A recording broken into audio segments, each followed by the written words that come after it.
Donc c'est ce que je vous disais tout à l'heure. Je vais vous présenter le plan de financement initial. Donc c'est un tableau qui résume un peu tout ce que je viens de vous dire. Donc qui résume le listing de tous vos besoins et le listing de toutes vos ressources.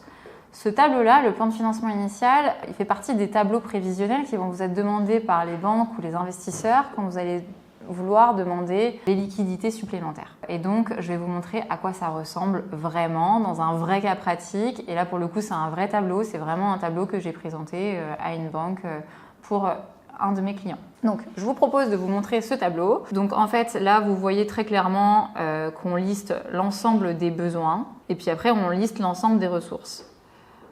L'ensemble des besoins moins nos ressources nous fait le besoin de financement. Donc là, très concrètement, on a dans les immobilisations corporelles 75 000 € et donc ici, notre client, il avait besoin de financer 75 000 € de travaux pour son local. Il a dû aussi verser pour son bail commercial une caution donc, qui rentre dans les immobilisations financières, donc cette caution pour 10 000 €. Donc le total de mes immobilisations corporelles et financières fait 85 000 €. On a aussi la variation du BFR. Donc ce client a estimé qu'il avait besoin de 15 000 € de liquidité quand il a calculé son BFR pour pouvoir démarrer son activité. Donc il allait avoir 15 000 € à sortir en attendant de pouvoir encaisser ses premiers revenus. Le total de ses besoins fait donc 85 plus 15, donc 100 000 € de besoins.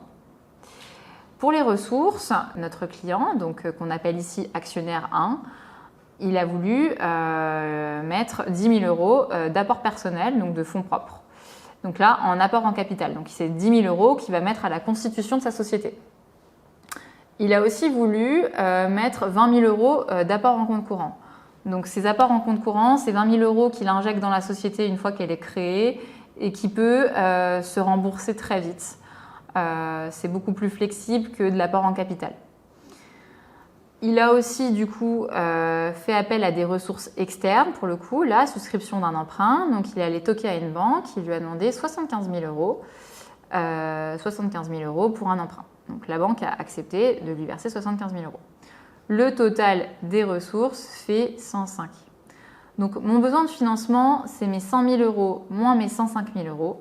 Donc j'ai un besoin de financement qui fait moins 5 000 €. Alors attendez, ici c'est bien un montant négatif. Donc là, le total de nos besoins fait 100 000 €, le total de nos ressources fait 105 000 €. Ça veut dire que j'ai 105 000 € de ressources qui vont me permettre de couvrir tous mes besoins. Donc mon besoin de financement, il est de moins 5 000, donc c'est une super bonne nouvelle. Vous avez 5 000 € de trésorerie, de liquidité, on va dire, de sécurité supplémentaire. Donc là, c'est plutôt dans le bon sens. Donc on est assez rassuré sur ce montage-là. Bon, sachant qu'ici, ce montant-là, ça permet de dire à la banque, voilà, si vous me prêtez 75 000 €, je me retrouverai dans une situation de liquidité qui me permet justement de pouvoir agir et pouvoir lancer mon activité de façon pérenne.